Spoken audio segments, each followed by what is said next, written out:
All right, folks, this is Steve with Macro and Cheese. I am going in-house for this discussion today. As many of you all know, I have had a laser focus on the genocide in Gaza for quite a while now. I mean, months and months and months. It has been almost the most important singular topic that has been on my mind. And in talking about it internally at our organization, Real Progressives, most of us are just absolutely devastated. The day in, day out deluge of not only videos, but just hearing the personal stories of people, regular people, civilians, suffering from the bombs that are being dropped all over as they are forced to move from one place to the next place and simultaneously bombed when they get to the next safe zone. It has really had a horrific impact on me, just absolutely devastating. And so I started asking some questions. And one of them was, how in the world do we have a Congress inviting Bibi Netanyahu to come speak to them when the world has weighed in and calls him a criminal, a war criminal?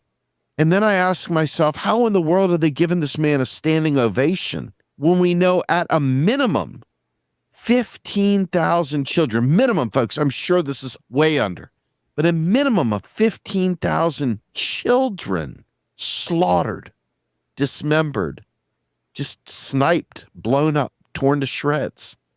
These thoughts ring through my head at night when I try to sleep, through all the activism that I do during the day, in every interaction I have with my friends, with the people that follow us at Real Progressives and the people that follow my individual work, what I've gone on with Status Quo, etc.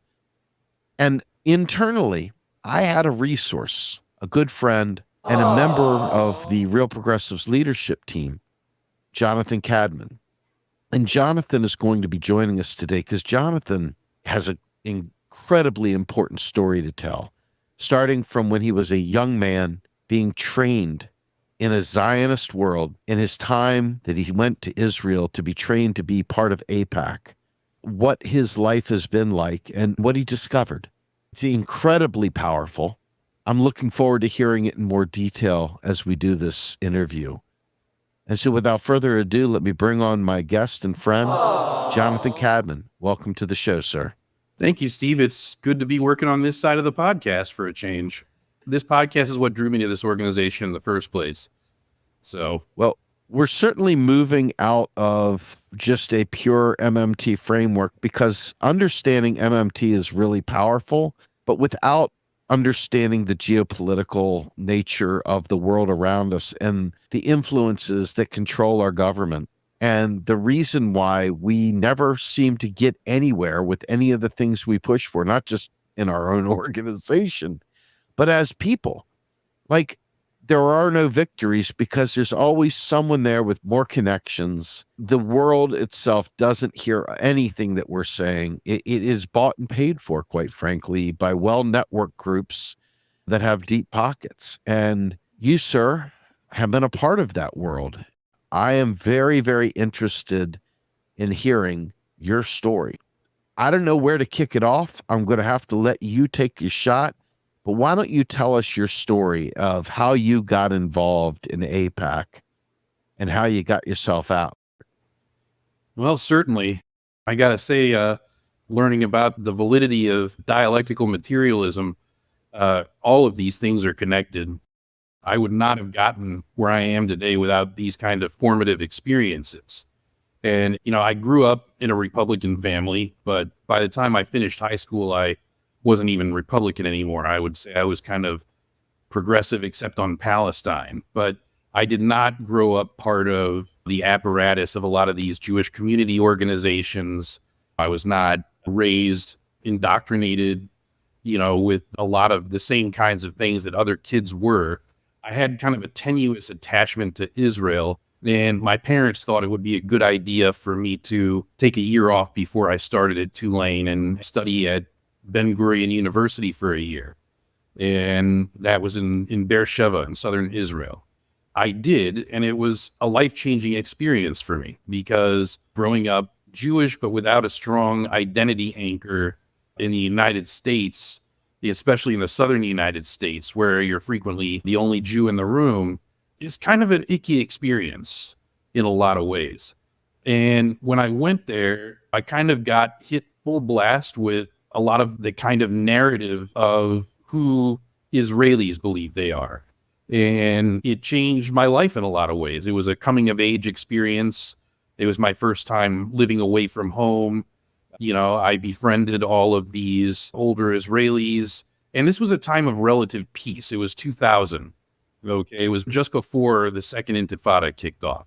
This is when the Oslo process was still in full bloom. Ehud Barak was prime minister. Negotiations were taking place with Yasser Arafat and even with old Hafiz Assad to talk about returning parts of the Golan Heights briefly. This was a time when the Israelis were kind of free without a whole lot of interference to show the best of what they were. I didn't realize it at the time, but they manage it so easily so that, no Israeli really ever has any good reason to go into the Palestinian towns and villages of the West Bank and Gaza. And I came back with a great deal I drank all the Kool-Aid. I was very strongly Zionist. I felt in my bones and had that great sense of pride in who I was, bought the whole thing of the new Jew. That was what I came back to the United States with. And pretty much as soon as I started as a freshman at Tulane, you started having the second Intifada. Of course, I have to defend these people in this place that I love. There was really nobody supporting us back at that time. So I kind of had to train myself and, the other people that were working with me on the kind of pro-Israel side. And I did a very deep but very selective reading from the Israeli perspective of Israeli society, politics, and culture so that I had answers for every talking point. And we handled our business in that first year, kind of training ourselves. And typical of a lot of these Jewish organizations that I had already a distrust of, the Anti-Defamation League and the Jewish Federation and Hillel, the cavalry came after the battle had already more or less been won in like 2002 or 2003, before they were shaking the money tree by scaremongering about anti-Semitism around every corner in the 90s and so on. But this second Intifada was a fundraising godsend to a lot of these organizations like the ADL. They were really more Zionist than Jewish community. And they essentially got a lot of these donors to say, oh, we've got a crisis of anti-Semitism on campus. And this was the very beginning of the whole new anti-Semitism push that they were, I'm sure they had done it before, but they started calling it the new anti-Semitism around 2002, 2003, and started getting these people to donate loads of money specifically to educating student activists on campuses. They created umbrella organizations like the Hillel and Schusterman Foundation created the Israel Campus Coalition so they could all channel their efforts under one umbrella group. They started taking a lot of us, sending us over to Washington, D.C. for Haim Saban-sponsored training. They call it the Saban Center for Middle East Studies. Haim Saban, for those that don't know, is the billionaire behind Mighty Morphin Power Rangers. I think he owns a controlling stake in Univision, a major donor to the Israel community and to the Democratic Party. And to the Democratic Party, he says he's a single issue donor, and that's a drill. They sent us up there for a lot of very intensive training on lobbying, PR, organizing, rhetoric, marketing. It was very high quality training. And they had some of the big muckety mucks come up and talk to us, lead seminars, lead trainings for us to take back to our campuses. They had a winter and they had a summer Saban. They had specialized sessions for us at the AIPAC policy conference. And they had at one point an expenses paid trip to Jerusalem for what they called Hasbara fellowships, which was, I think, a 10-day training seminar. And over there, we met Israeli politicians, including then Finance Minister Benjamin Netanyahu, and very intensive, high-quality PR training for that. So I became kind of a part of that apparatus for a time, and obviously didn't stick with it. I started having some problems and a falling out, and I was removed from the board of my organization by Washington AIPAC, their campus division, in 2005, I think it was. But I got pretty deep into it, and as a true believer at the time, very good at what I did.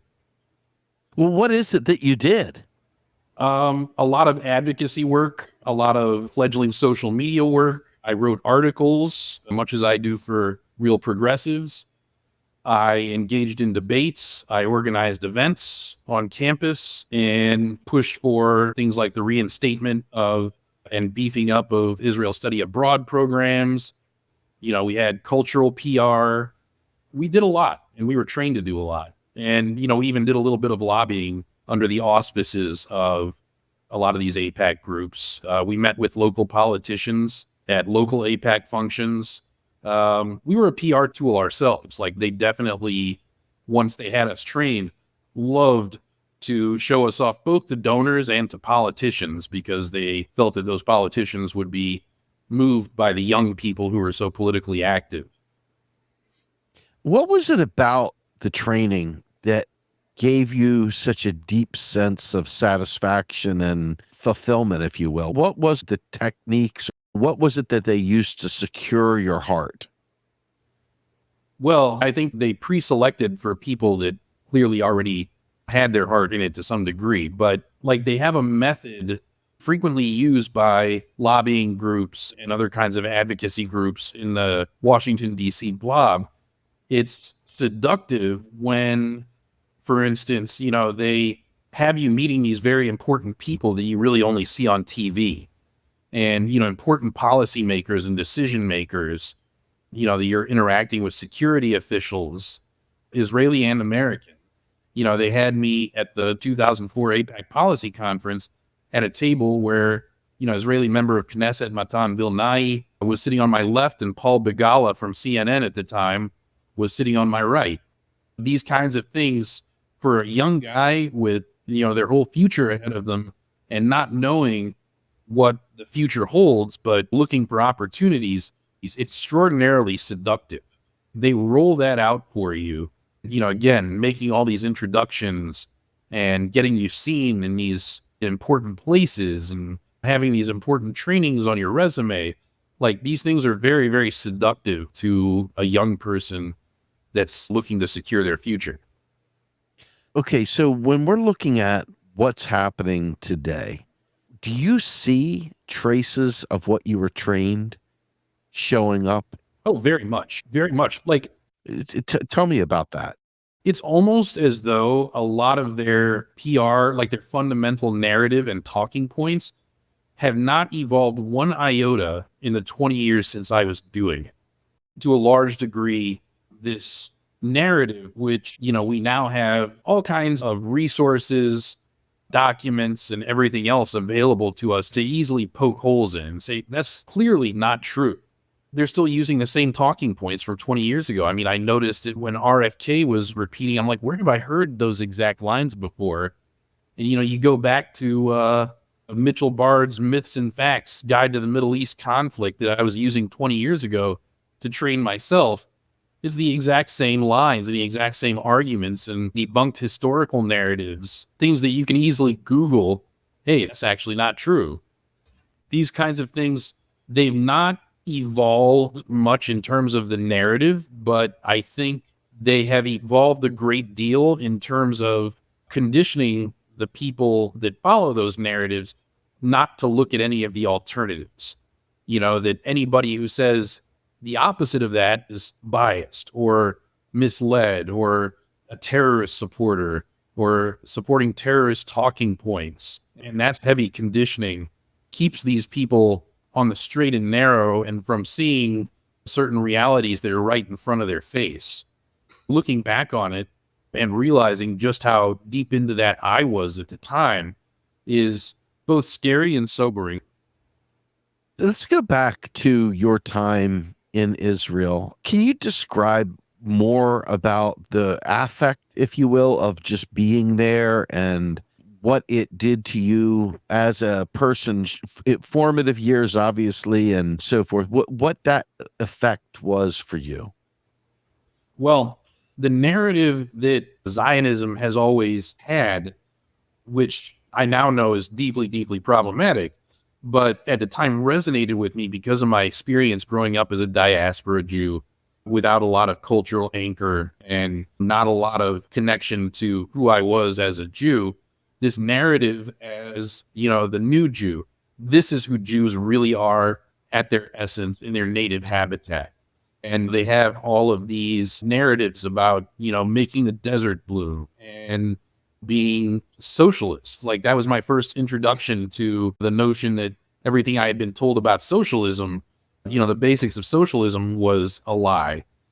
There was a sense of egalitarianism and communitarianism. This was, of course, before Finance Minister Netanyahu got his hands on the last of the communal institutions. It didn't occur to me at the time to ask what it means that these socialist communitarian institutions were Jews only. But, in any case, you got a feeling that you had a sense of this is really what Jews are in their native habitat. And it's something that you should be proud of, that we're inventive, we're innovative, we're daring, we're think outside the box. I wanted to be part of that. I wanted to be part of something bigger than myself and to understand what my identity was as a Jew. And they provide that very well to people that are looking for it. That helps condition you not to look at any disconfirming evidence because it's so very seductive. And it's so, like, it made me feel at the time complete in a way that I wasn't before. And I felt that I had an understanding of who I was in a way that I didn't before. That stuck with me for a good long while, even though I, as a pro-Israel advocate in the United States and a diaspora Jew, had my doubts or skepticism or a more heterodox view on a lot of things. Like, that narrative that I picked up as a student there really had a big impact on me at the time. How did you get selected for it to begin with? Did you apply for it? Did someone recommend you for it? Basically, in the very beginning, their options were limited because they didn't have a big apparatus of people that were already active in this space. I started with Tulane Israel Public Affairs Committee, which I didn't realize at the time because we had never heard from anybody from AIPAC, but technically is a franchise of AIPAC's campus division and was supposed to be technically answerable to AIPAC's campus division in Washington, D.C. But we had never, like, nobody in this organization in living memory had ever heard from anybody from AIPAC. So we joined this organization and we're like, we're the people that are coming together to stick up for Israel, to fight this narrative that's being circulated by the campus leftists. And remember, like I said, I grew up in a right-wing family. And even though I had broken from them and rebelled against them and was like a Democrat, card-carrying ACLU member, liberal at the time, I still was conditioned with that hatred and fear of the quote-unquote far left and far left narratives. We got together to kind of fight against a lot of that stuff. Most of us were progressive except Palestine, but there were definitely quite a few Republican neocon types in there too as students, and we all came together and we're like, this is what we're going to do. And we taught ourselves, again, talking points, event organizing, what limited resources were available to us. A lot of them were very old material. We worked with as best we could. I read a lot in the library so that I would have good answers or persuasive arguments to make, drawing on knowledge. And we were doing it ourselves for, a good year and a half before these institutions started kicking in a lot of money and a lot of organizing skills and a set training regimen. We were doing this ourselves. So they were pulling from the people that were already doing it. And that was on campuses around the country. Documentaries come out around this time period, even in Canadian universities like Concordia. They made a lot of these very scary documentaries about what was going on campuses that prompted this major investment in campus advocates. And that started after a couple of years of us already doing it and being out there and being self-trained advocates, but with some basic know-how, but not a lot of high-level understanding. That was when they came in with a lot of these resources and started sending people from Washington to liaise with these campus organizations and say, hey, we're going to fly you out to Washington, D.C.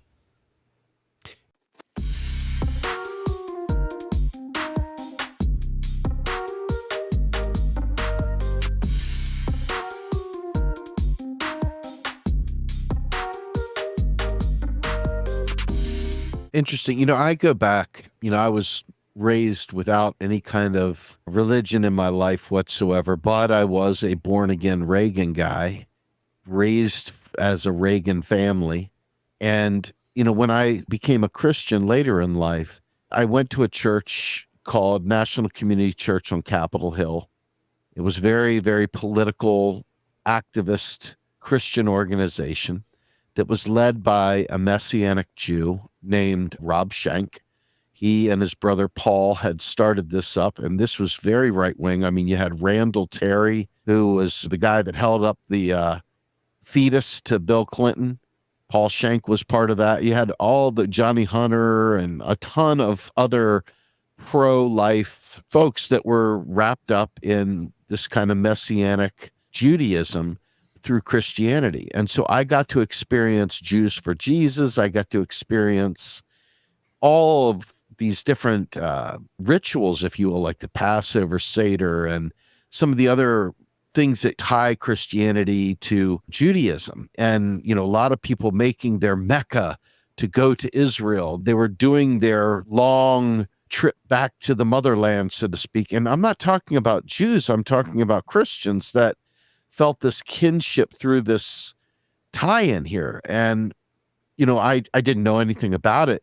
So I never had an anti-Jewish perspective. I still don't, but I never had an anti anything. I didn't know anything. I just knew that these were the people I was worshiping with.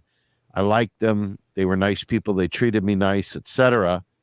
But as I kind of broke away from some of that because of other purposes in terms of evolving from being a right-wing Republican to where I am today, I left some of that behind. And I still have fond memories of the people, even if they do things today that I would be repulsed by.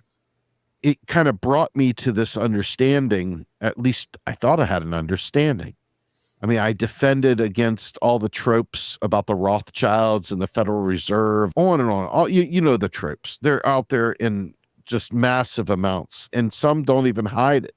And so I always thought, oh my gosh, that's anti-Semitic. I got to fight back. And I fought it with all my heart because all I had in the back of my head was 8 million Jews killed in the Holocaust. And that was my life was, oh my God, these people have been horrifically treated over the years. They've been abused. It's been horrible.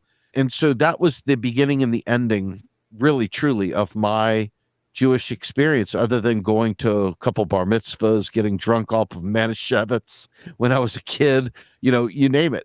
But here we are today, learning some new things and realizing that there is something beyond Judaism, and that is Zionism, and they are not one and the same. That split, that difference really has been put on display as I watch Jews, Orthodox Jews, Jews that are in general against what the Zionist state of Israel has done to their Palestinian brothers and sisters.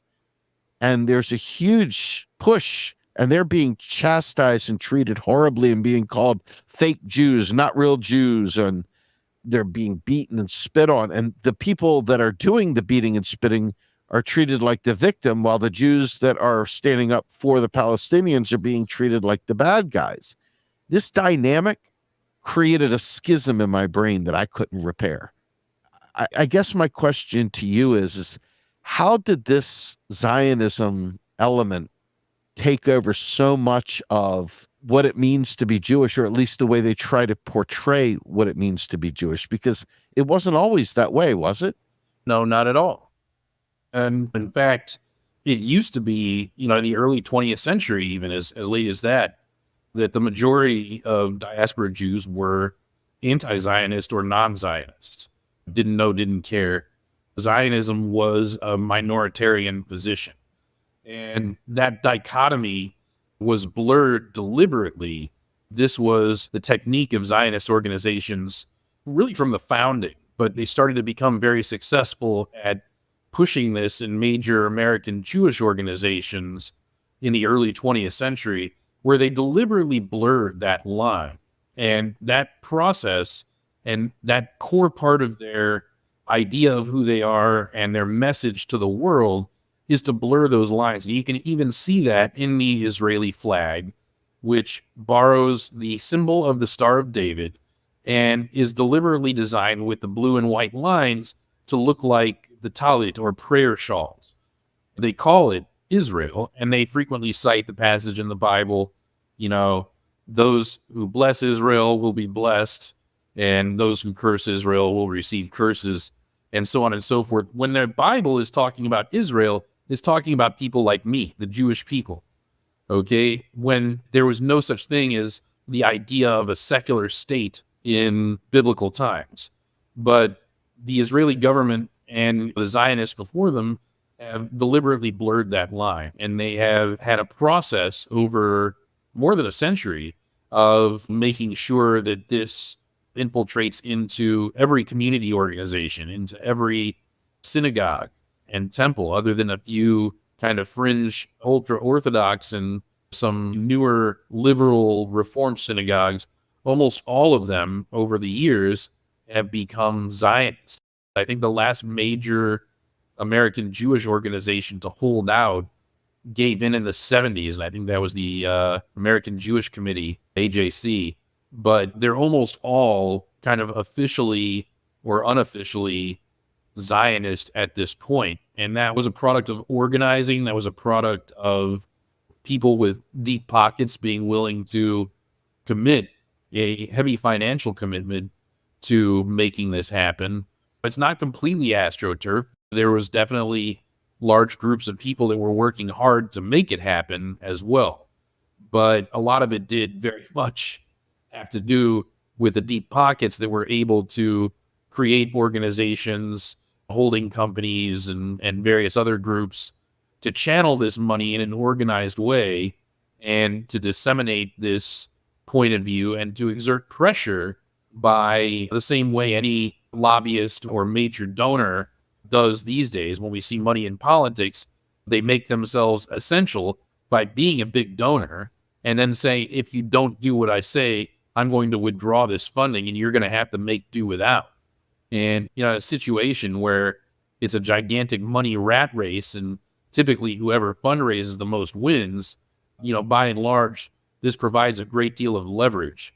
And so even a synagogue that has some large Zionist donor and has used it to say, build a new wing or buy a new Torah or build a new preschool and is halfway through construction, having them say, well, if you disseminate or even give a platform to this anti-Zionist message, we're going to withdraw our funding and I'm going to get a whole bunch of other people too as well.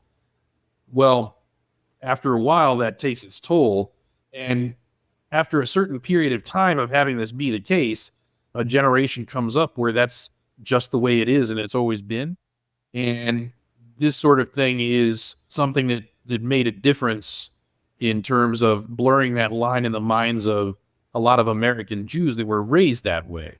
And the fact of the matter is I had to untangle all of that when I started exploring my doubts more deeply after I left this organization and started trying to sort out what was what. Because one of the things that got me kicked out in the first place was that I noticed at the time, even after going to policy conference, that AIPAC was heavily skewing Republican. And they had always told me as I was coming up in training that their whole thing was they're going to have a big tent.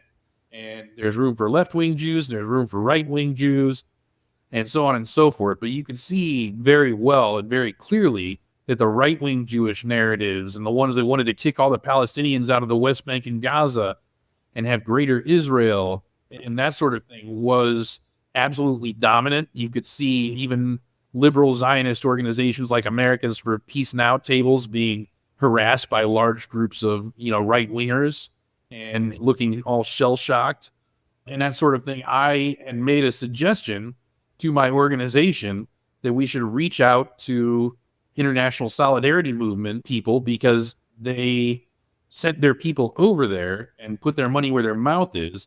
And as long as you didn't gaslight them and say you didn't see what you actually saw with your own eyes, we could have a conversation with those people in ways that we couldn't have with more extreme people, and we could work together to marginalize the extremes. That was my naive thinking at the time. And they looked at me as though I was mad or possibly dangerous because International Solidarity Movement, the group that sponsored people like Rachel Corrie to actually go over there and volunteer to build houses for Palestinians or prevent home demolitions or protect children, as the young British man Tom Hurndall, who was shot by an Israeli sniper a month after Rachel Corrie was killed. I was deep in the movement at this time and could see things around me. I was still a true believer, but doubts were starting to creep in at a certain point when you saw a large segment of our coalition cheering the brutal death of Rachel Corrie under a Caterpillar D9 bulldozer. And then, a month later, cheering for the death of Tom Hurndall, who was killed protecting a Palestinian child from Israeli snipers and was shot in the head by an expert marksman looking through a scope. Like they know who this guy was. So these sorts of things were kind of starting to creep in there. I had to sort these things out. I know for a fact that having come up as a youngster, obsessed with learning how the Holocaust happened, that was something that I had been studying since I was a kid. I started to make connections in my brain that I didn't allow to be made when I was neck deep in it, when I was really thinking about these things. You started to see these two things separating back out, the Zionism and the Judaism, two very different things. And especially when you know the history of the Jewish people and, not just the Holocaust, but everything that came before and who we are, how we got to be who we are, you start to realize that this idea that they have of the new Jew was basically, it was taken from the Nietzschean idea of the Übermensch, the very same idea that the Nazis used for the new German. And the rejection of the diaspora identity is the rejection of thousands of years of accumulated culture and knowledge and wisdom and goodness and inventiveness and literature and philosophy and history. And it was a rejection of my experience living outside of Israel as a Jew and a suggestion that I was somehow inferior for not having been born and raised in this martial, very militaristic, uber machoistic culture. And things started to work backwards from there. But it was a process, and it took many years to get where I got. But the fact is, what you mentioned toward the end of your question, which was the Jews who spoke out against it, what I started to realize probably around the time that I was seeing what was done to Jeremy Corbyn was that just not wanting to have anything to do with it wasn't good enough.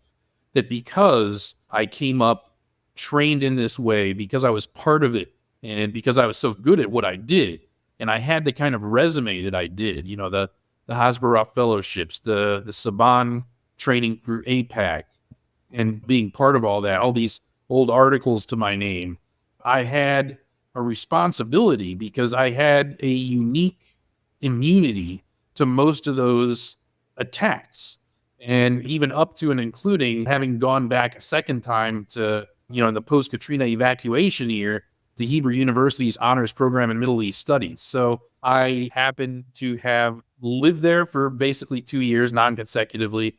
I had studied there and I had done the AIPAC training. And so they were going to have a lot harder time saying I was a capo or a self-hating Jew or any of that other stuff with the kind of resume that I had and the background that I had.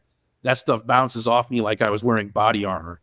And, I'm like, oh yeah, you're going to tell me I'm a self-hating Jew? Are you kidding me? My resume, my credentials here probably outstrip anything you have. And the fact of the matter is, I do this because I am a Jew and I'm proud of being a Jew and I'm proud of my history and my heritage. And I learned the lessons of my history and my heritage. And the fact that so many of us have had our sense of our history tampered with in this way is really, it's alarming to me. And it's kind of a microcosm in many ways connected directly to what we see even in the economic sphere. The way that the Orwellian sense, there's that George Orwell quote in The Ministry of Truth, all history was a palimpsest to be erased and reinscribed as often as necessary. We have always been at war with East Asia type of thing. And that's exactly what they have successfully done with Jewish history in an organized fashion going back all of this time. And it took me some time. Like, this information is out there and it's much more accessible now than it was 20 years ago. But it took me a lot of time to even be willing to look at it and to try and take the time to understand. That, I think, accounts for a lot of people doing things and saying things, people that I know on a personal level to be fundamentally decent, caring people, to say things and repeat things and advocate for things that they, I promise you, are going to be ashamed to tell their grandchildren about. What is the differentiator between a proud Jew, as you called yourself, and a proud Zionist Jew? I would say if you're truly proud of being a Jew, you should not be afraid to dive into and confront your history. You should not be rejecting any part of your history as not you. And one of the fundamental bases of Zionism is the rejection of the diaspora Jewish experience, going back to 270 AD, the Jewish expulsion from Palestine, the arguments on who is directly genetically connected to that tradition notwithstanding. I don't even want to weigh in on that because that stuff is messier than people make it out to be. But the fact of the matter is, who we are as Jews is informed primarily by 2,000 years of being scattered, but sharing these traditions, the Pharisaic world tradition, all across the world. And, the fact that Jews are Jews, they celebrate the same holidays and have the same traditions, whether they're from Spain or from Turkey or from Romania or any of these other places. You have scholars, great scholars and intellectuals who have come from all over the world and have been exiled and migrated and spread their ideas to all these different parts of the world. This stuff is important. How we evolved after, say the Jewish emancipation after the Napoleonic Wars and started to integrate with mainstream European society. That matters. That's who we are. That's part of who we are. And the Zionists would have us Jews reject that part of us as a tainted or diluted form of Judaism, a degenerate.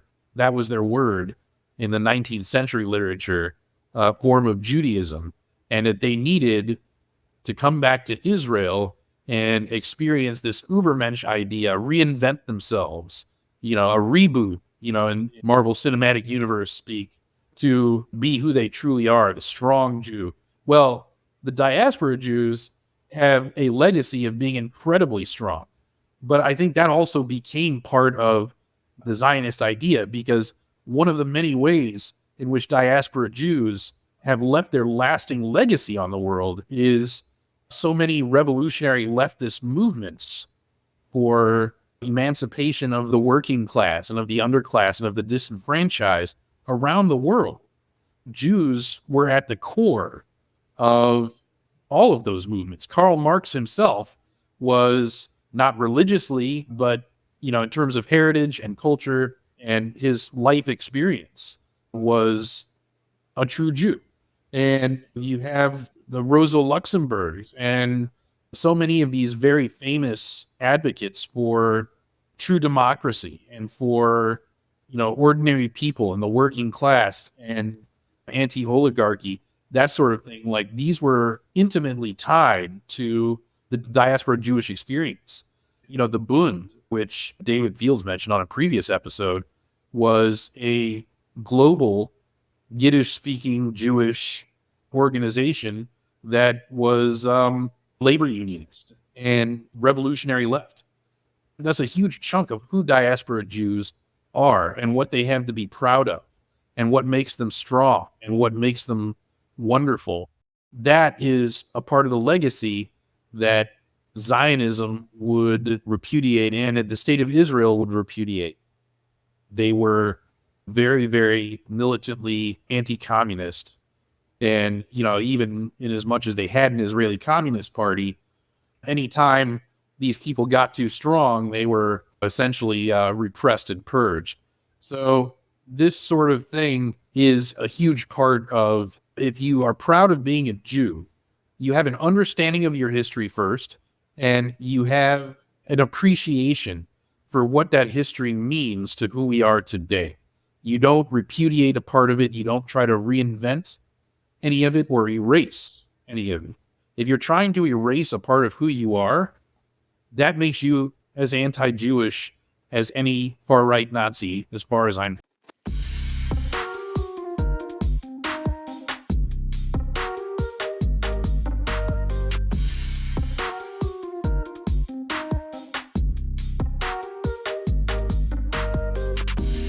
They say history is written by the victors.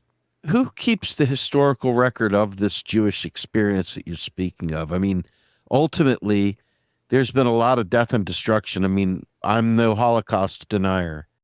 That was a horrible, horrible thing. And it happened before I was born, obviously. But it doesn't change the fact that it has shaped a great many of my beliefs and fears. I mean, striking the name Adolf Hitler, striking the name of the horrible concentration camp Auschwitz, bringing up various things from World War II that Joseph Mengele and Joseph Goebbels and all the other things, the final solution. These are things that really, really had a heavy impact on me and still do, quite frankly. I still feel a tremendous protection, if you will. I'm looking back at this stuff and I'm saying, how do you maintain that history? Who records it? Because you can clearly see there are people that will get in front of a camera, stare straight into that camera, cry crocodile tears, and tell you a story that you can verify is false. And yet there is this true story. There is this true struggle. There is this true, frankly, a brutal existence. Help me understand how that history is understood and recorded, and what history is deemed good history and what history is deemed, we can't have that history. Well, it's one of the biggest efforts that have been made by that segment of the Jewish community. The biggest organized campaigns was in the area of particularly Holocaust education. And that, I think, plays a key role in like the dissonance that you see today. And that's because the education, I don't know if you've ever been to the Holocaust Museum in Washington, D.C. Yes.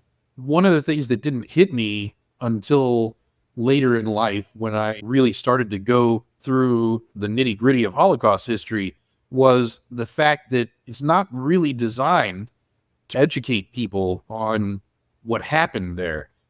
It's designed to re-traumatize people. Okay?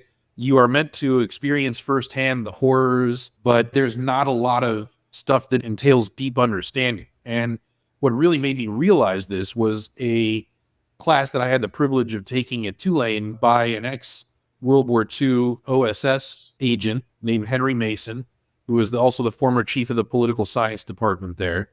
And I had the privilege of being in the last class he ever taught as he was dying of leukemia. And that class changed my life.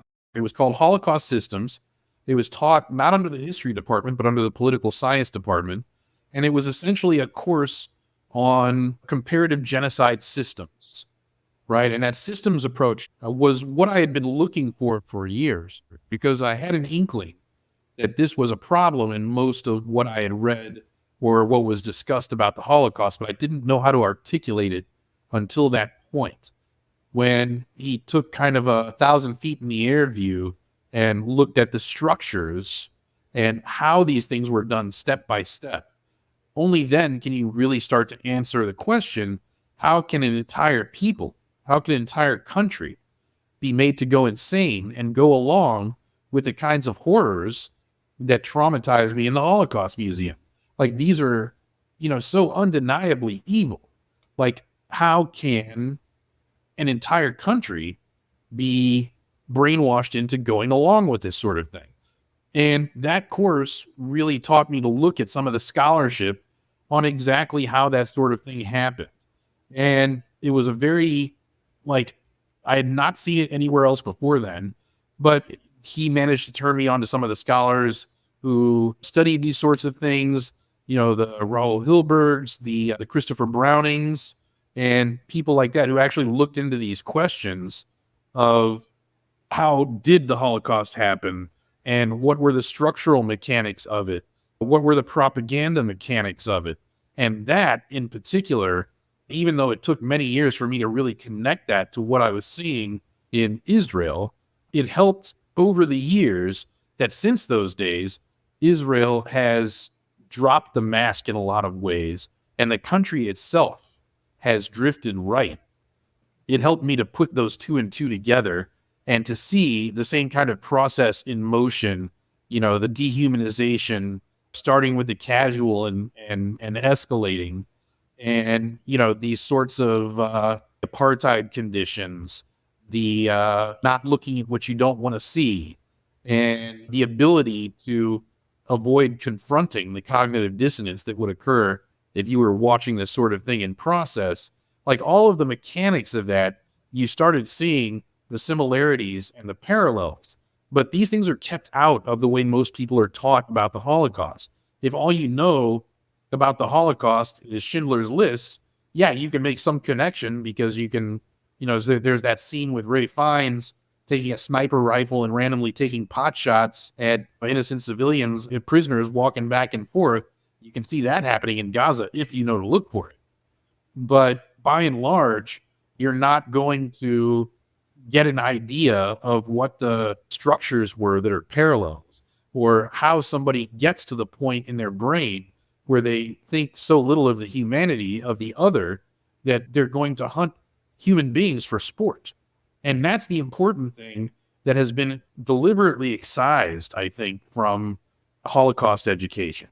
It's been deliberately excised from, the greater history of the Jewish people and the trials and tribulations of integration, post-emancipation, and, a lot of the pogroms and so on and so forth, the experience of these diaspora Jews that so eerily parallels the experience of many Palestinian families that have gone and gotten themselves, extremely well educated, have been extremely resourceful, and, just in the course of trying to survive and adapt and be part of this modern world that we're living in, you see so many parallels to the Jewish experience in those Palestinians that you're tempted to say, those Israelis, they're not the Jews anymore. The Palestinians are. They're us. And as a diaspora Jew, we have a duty as somebody who has this experience as part of our collective history to ensure that it never happens again. And to understand that saying never again only for Jews is part of how it happened in the first place. Okay? Like, it's this kind of ethnocentrism is what led, the German people to go along with this sort of thing, or to be able to dehumanize people that were undeniably German, that they had come up with and gone to school with as somehow this alien force that didn't belong with us. Okay, so this sort of understanding that they are us, this sort of solidarity, okay, to use a leftist notion that many Jews helped to make real in the various cultures in which they lived as part of. This solidarity, this empathy, this understanding that these people may look different or speak a different language, but they're us.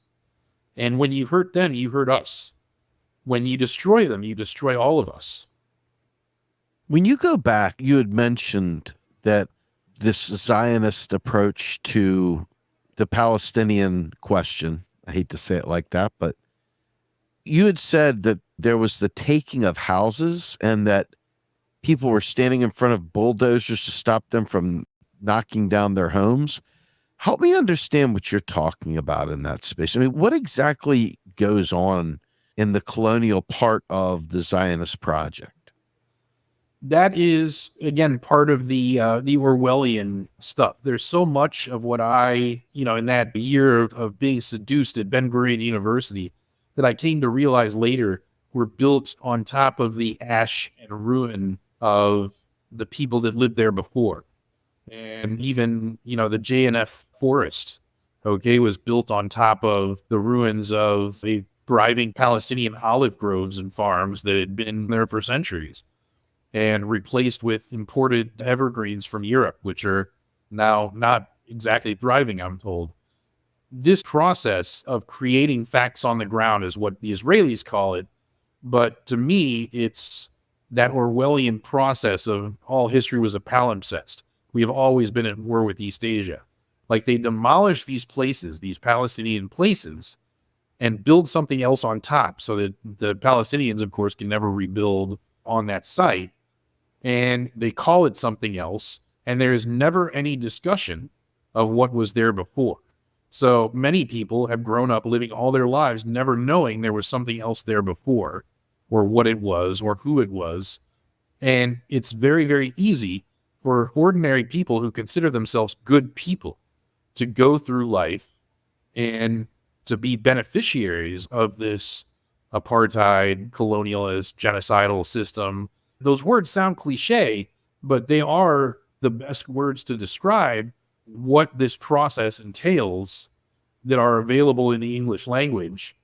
And, even as much as they become loaded with political meaning, we certainly try very hard not to overuse or misuse any of these words. This is used in this context because it's accurate. And again, when I took that Holocaust systems class, a huge part of how so many of these Germans that seemed otherwise decent people were convinced to go along with it. It's the whole knowing but not knowing. If you can create a situation where people may somewhere at the back of their brain realize that if they ask too many questions about this, they're going to get answers they don't like, subconsciously, their brains and their behavior will naturally do the rest, and they will not ask those questions. And if you can go through life and it's easier, incentive wise, effort wise, mental energy wise, to just go through your life, do your normal thing, and never think about it, you're never going to think about it. And that is a huge part of why that whole system works. They bring in new immigrants to some settlement that they just expanded on the West Bank, with all kinds of foreign money coming in to construct a brand new university and a brand new hospital and top of the line, state of the art living units. You're not going to ask what had to be demolished to have those things there. You are going there, in many cases, all expenses paid. You're getting set up, you're getting a stipend, you're getting a free education, a job, healthcare. Like, people are taught growing up, you don't look a gift horse in the mouth. And most people will not. They will not look a gift horse in the mouth. The people that were willing to look at that sort of thing, that were seeing what was happening, that were empathizing with ordinary people just trying to exist in this world, having everything taken from them and being thrown God knows where, with no place to go, nothing to eat, nothing to fall back on, saying that's obviously wrong and it has to be stopped. I think a lot of these kind of sadistic sounding, far right wingers that were celebrating her death, well, she deserved it for getting in the way, were, in a sense, lashing out at somebody who was forcing them to look at what they didn't want to see. It was forcing them to put in front of their conscious focus a thing that was happening that they couldn't reconcile with their understanding of who they were. That is what I think about that. I'm very, very poorly educated. I mean, to the degree that I have read books and seen things, read about the history. I understand things changed in 1948, and going up to present, you can see the makeup of Israel, and you can see that it was mostly Palestinian owned. And then little by little, the Palestinian side diminished, was gone, vanished, famous. And, since I started really taking notice of this, I've noticed that there are some people that are quite outspoken about the systematic erasure of the Palestinian people. And you're one of those people. You're somebody who has been a strong advocate, who's not been afraid to stand up for the people of Gaza, the Palestinians as a whole. And you've also not been afraid to call it a genocide. Obviously, this runs counter to the Zionist narrative. I'm curious, what is it that makes you feel the need to stand up for the people of Gaza? Well, I mean, there's a lot, including what I had just recently said, that the understanding and the identification with the people of Gaza as going through a very similar experience to what diaspora Jews went through in Europe. And they've been going through that really since 1948, certainly. But in particular, the recent thing is much more of a parallel to the actual Nazi Holocaust. And to the degree that it's deeply chilling and like it breaks me that the parallels can be so close to the point of being, in many ways and in many situations identical. And Jews of all people say this is a good thing to do. That just absolutely breaks my brain. And that's part of it. But the other part of it has to do with my experience in the early 2000s and my understanding, this, of course, everything is connected to everything else. That experience certainly spurred my jumping down the rabbit hole of all of the psychology I studied, all of the communications theory, persuasion, all of that stuff. And understanding, having been a part of it, how this was made to be the culturally hegemonic, if you will, because I use that particular Gramscian metaphor in an article I wrote not too long ago for the Real Progressives website, how things got to be the way they are, something along those lines. I don't remember the exact title. But in any case, how this got to be the way it was, I was trained in how to do it. And I know that these things got to be this way because it wasn't magic.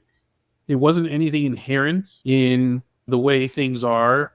Like, this was manufactured. This did not come about by magic. Okay, you go in there, and these, by and large, like one of the first seminars I did at the Saban Center or whatever, was taught by these former student activists themselves, who punctured a lot of the myths that I had, by the way.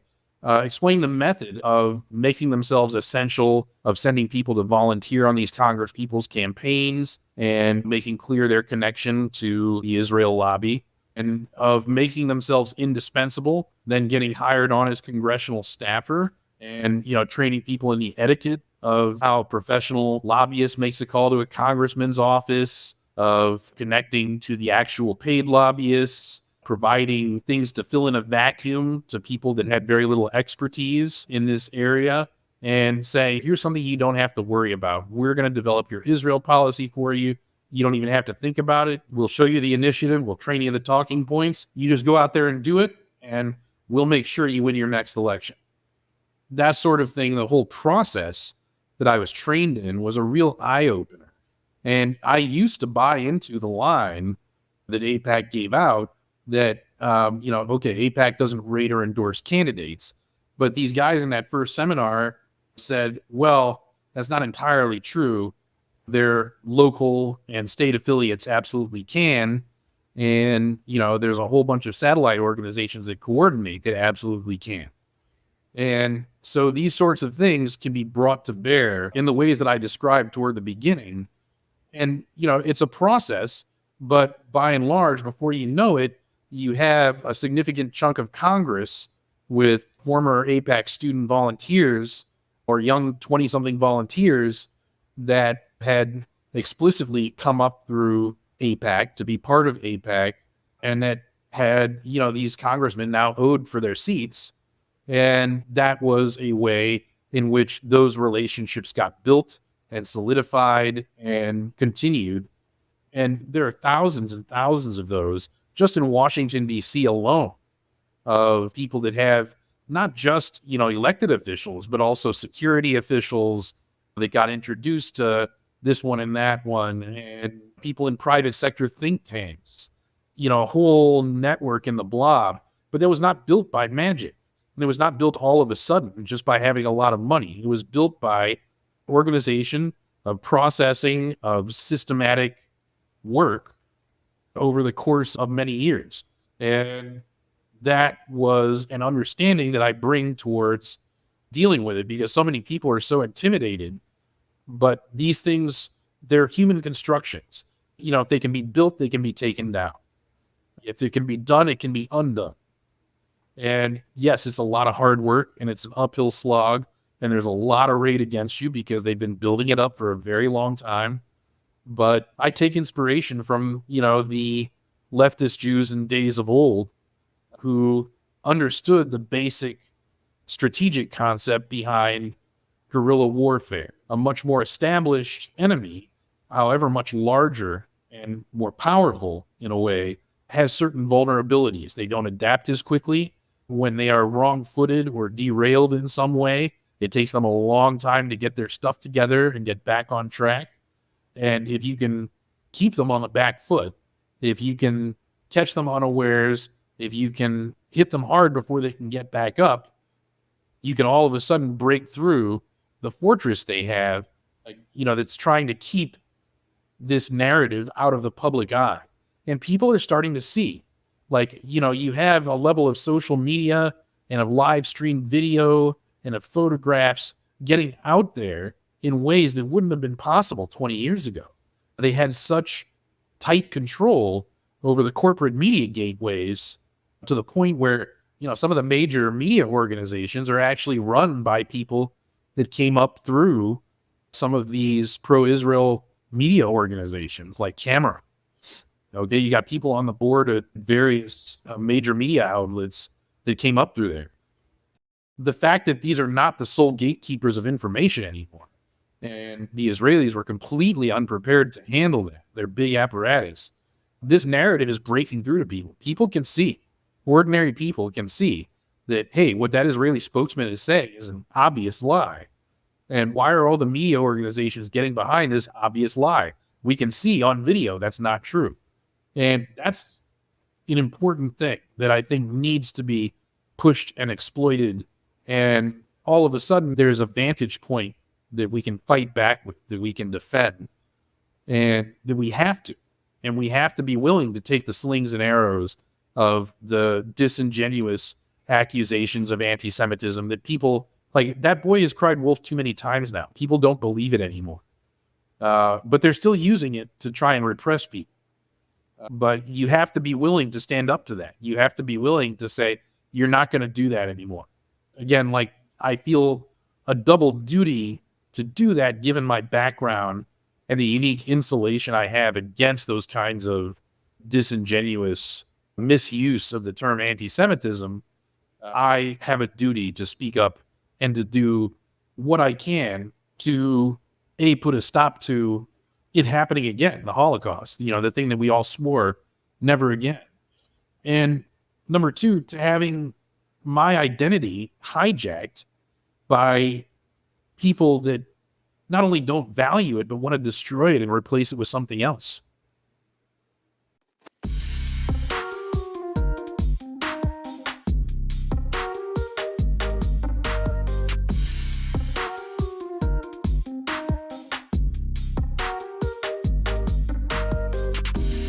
Wow, powerful. You took some of the thunder out of the next question I have, but we can build upon it. And that is, I'm looking and I see a kind of monolithic storyline in all the mainstream media. And you can see there's only 4 or 5 mainstream titans out there that control the narrative of all this stuff. And you could see clearly, like when there's someone that is killed in Ukraine, it's always framed that the Russians did it. But when a child is killed in Gaza, and in other news, a child was killed, or whatever, and they never attribute who did it. They never attribute any of those facts. And so you've got that angle, the media narrative.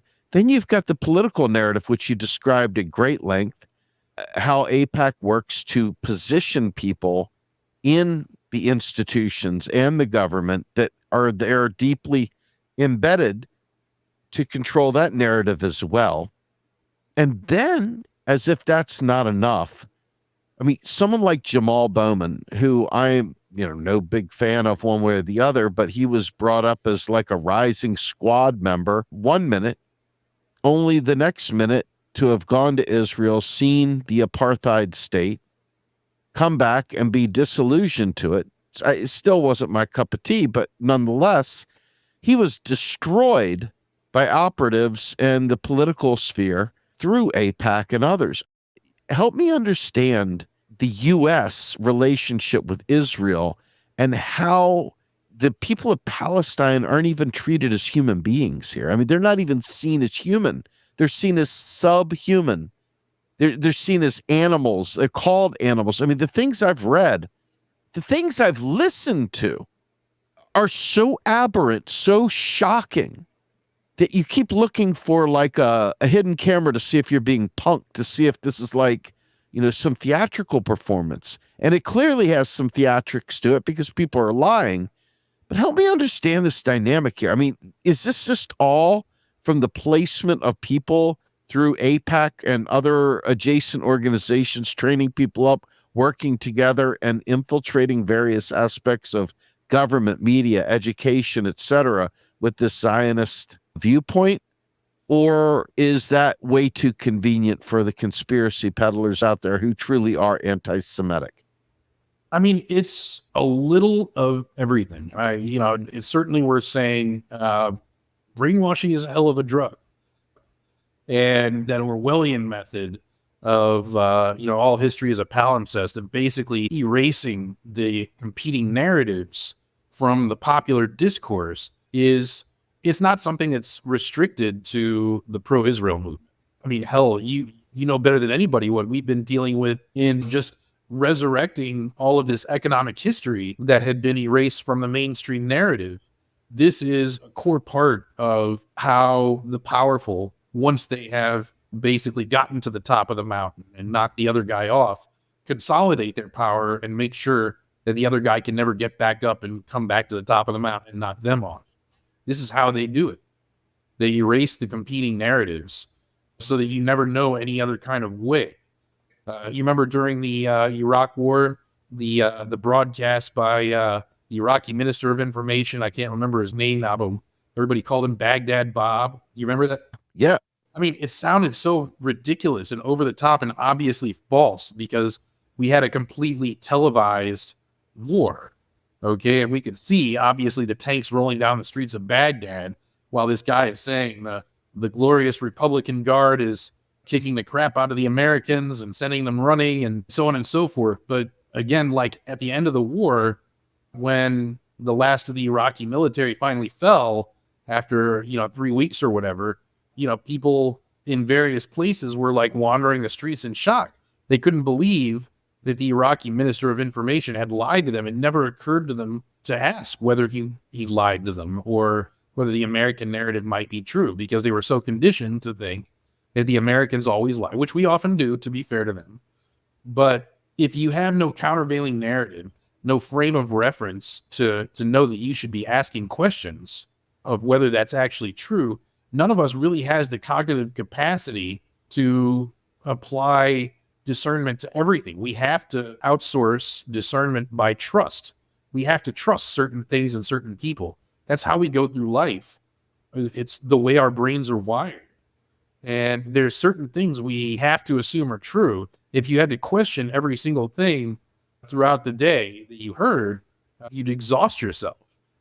So creating this sort of situation where, again, the incentive is not to ask questions, and you have no reason to think that you should, to just assume that this is the way it is. That's the method that the powerful use to keep their narratives where they are and keep them unchallenged. I think the fact that it's getting challenged now in so many spaces is sending them into a panic, and is why they're responding in such a heavy-handed way. It's why they're, putting snipers on the roof of University of Indiana Bloomington, with former macaroni and cheese guest Bryce Green in the crosshairs. Okay, these are college students. You're sending SWAT teams and snipers, and you're putting in the crosshairs a college kid, working on his PhD. Are you kidding? Why? Because he said free Palestine? Are you kidding me? Like, that's nuts. But the fact is, this is how they keep their power. And when it's threatened, they start to freak out. That is what we're seeing right now. That's why you're starting to see these kind of Red Scare, Cold War era repression tactics coming up, the blacklisting, okay, the labeling as anti-Semitic, the deplatforming, everything is being done to Roger Waters. They're trying to get every concert of his canceled. They're trying to dox people and get them fired from their jobs. This is like they're pulling from the old Red Scare and second Red Scare playbooks, because that's all they know in terms of heavy-handed ways to defend what's most important to them. And that's keeping the narrative so that people don't start demanding better. So I guess we'll go out on this note, Jonathan. First of all, thank you for telling your story and informing us on. A lot of this stuff I've never heard before. If I've heard it in clips and phrases, and I really appreciate you taking the time to answer them. But I guess as we descend into this thing, the last bit of this is, how do you survive this world, in a world where you've got every possible avenue willing to shout you down? I mean, literally crack skulls. We see it in all the protests, that they're more focused on spray paint on a statue than a genocide in Gaza. Let's be fair. I mean, when you look at the Democratic candidate, Kamala Harris, her response to the Gaza folks, protesting Bibi's visit. I'll read her statement, and I'll let you weigh in on this. But she says, and this is July 25th, yesterday at Union Station in Washington, D.C., we saw despicable acts by unpatriotic protesters and dangerous hate-fueled rhetoric. I condemn any individual associating with the brutal terrorist organization Hamas, which has vowed to annihilate the state of Israel and kill Jews. Pro-Hamas graffiti and rhetoric is aberrant, and we must not tolerate it in our nation. I condemn the burning of the American flag. That flag is a symbol of our highest ideals as a nation and represent the promise of America. It should never be desecrated in that way. I support the right to peacefully protest, but let's be clear. Anti-Semitism, hate, and violence of any kind have no place in our nation. Now, aside from so much hypocrisy in that, what are your thoughts on that? Because that sounds like it was crafted straight out of AIPAC. Because there's no way in the world that people fighting against a genocide should be seen as terrorists. The American Indians, Native First Nation folks that the colonial project known as the United States, displaced, they had every right to defend themselves as the colonial project just steamrolled them into, reservations and broke treaties and literally annihilated them, wiped out their way of life, etc. Help me understand what candidate Harris, Vice President Harris, was saying in her letter to the people protesting. That is one of those things that reminds me of why my studies of, the Cold War history and the Red Scare political repression were so important. It's the realization that in any kind of time of crisis, this notion that you have rights, like a First Amendment right to free speech and freedom of assembly, all that stuff, it means nothing. You can wipe your backside with it if the wrong kinds of powerful people adopt a consensus that it's okay to disregard it. And that has been done in the past and could be done in the future. But I think one of the ways that you have to, if you're going to exist in this world and fight for a better one, is you have to be willing to stand for what's right. You have to be willing to look at that statement and be like, those are all lies. That's ridiculous. This is Orwellian BS. And hold on to that indignation. Like, how dare she insult our intelligence by putting a statement like that out there? Okay. And, as though this is an extension of Israel somehow, where supposedly we respect free speech and freedom of the press and freedom of assembly in ways that, by the way, Israel does not.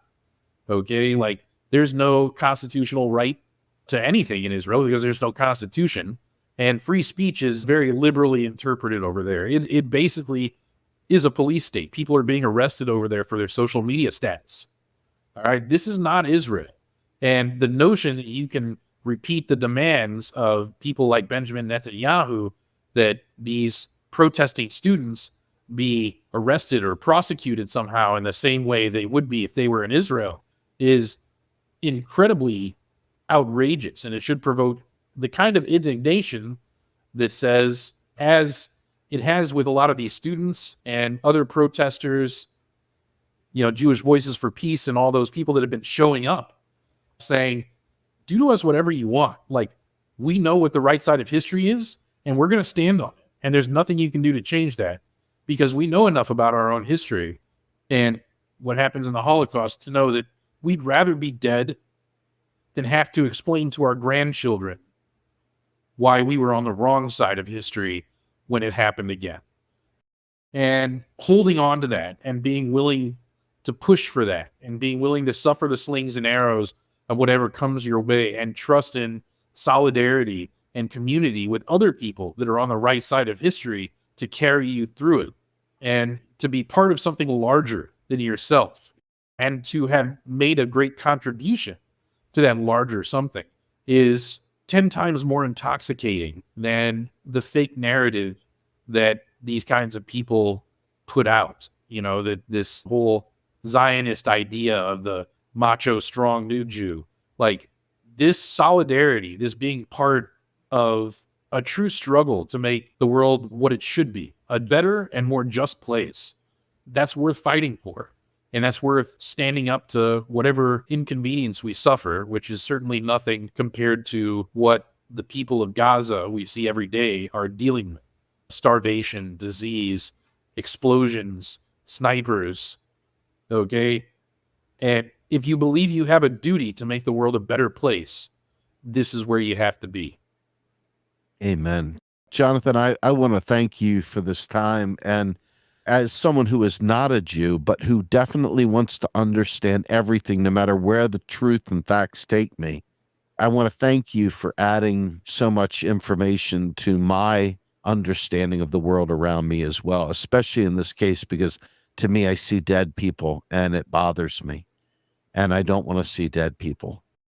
And it really is stealing my joy to know that my nation is fully funding this genocide. And many people who support the administration have stayed remarkably silent or just taken a very, very passive, Hamas should just surrender and everything will be okay or whatever. And it has caused me to question some of the friendships that I have, to see them silent and to see them talking about Biden sticking the landing, or to see the various mainstream leaders of thought, taking a very passive, oh, well, maybe Hamas should just surrender kind of things. And I'm not here to say one way or the other. I just know that I'm seeing dead children and I don't see them speaking up for them. And that bothers me beyond anything that I could ever imagine.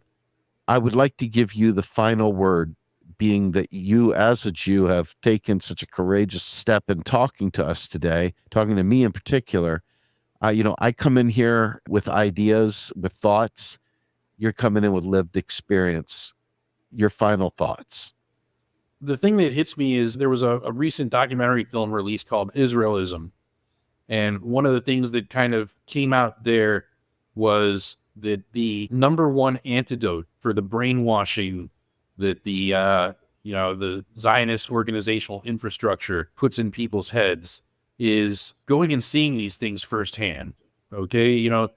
Talking to Palestinians who have lived through these things, hearing their anecdotes, seeing the evidence of how they live and what they're going through every day.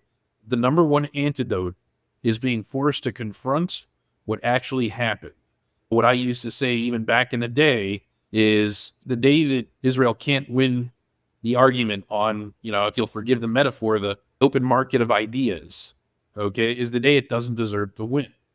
And apparently that day, if you really know the facts, came about in probably, the 1940s. But given what we see today, like, confront the truth, okay? And if you're listening out there and you're still all in for Israel or even partway in for Israel, consider yourself a liberal Zionist, but, are still like Israel's basically salvageable, I urge you to put those views to the test, to go out and, if you can, go to parts of the West Bank, okay, and see for yourself what's going on there, or at very least, talk to expats, watch videos, read accounts of what these people went through, and judge for yourself the credibility. And if the credibility is good, then hold that up against what you think is the case and really make those two reconcile. Like, don't let that dissonance just sit there. Just put it together, come to a conclusion. And I think that's the number one antidote to just being stuck in that doom loop of believing what I promise you, like, once your eyes are open, you'll see is, oh God, that's so smooth brain. How did I ever believe that? That's my parting message to people. Just confront the truth, and the truth will make you free, as they say. I appreciate that, folks. We're all about standing against hate, whether it be anti-Semitism, whether it be anti-Muslim, whether it be anti-whoever. At the end of the day, we're here to bring about a better society. And we hope that by educating you and giving you the stories of different people, that you can take that information and build on it for yourself and take that and learn something new. Got a lot of friends out there who knew something 30 years ago and haven't changed a bit in 30 years. And there's a lot of new information out there. So there's no excuse to stay stuck. It's time to unwedge some of them strongholds and become your best version of yourself. Jonathan, thank you so much for joining me today. You know what? We should have done it a long time ago. I'm glad we did it. That's the best way I can say it. I'm super glad we did this. I am Steve Grumbine. I'm the host of Macro and Cheese. I'm also the founder of Real Progressives and Real Progress in Action. We survive by your donations. Please come to our Patreon at realprogressives.com/patreon.com. Become a monthly donor if you can. Check out our Substack, realprogressives.substack.com.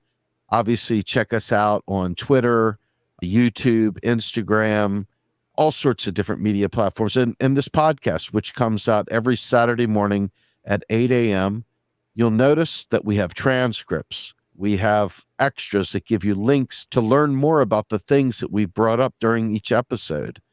Okay. And on Tuesday nights, we have something that Jonathan here actually is one of the co-hosts for, and that is called Macro and Chill, which is the follow-up to the podcast Macro and Cheese. We sit around, we talk about the episode together on Tuesday nights, 8 p.m. Eastern Standard Time, 5 p.m. Pacific, and it's a piece of cake. Please consider joining us so that we can have your feedback and we can make you part of the community. And without further ado, I'm going to say on behalf of myself and my guest, Jonathan Kadmon, Macro and Cheese, we are out of here.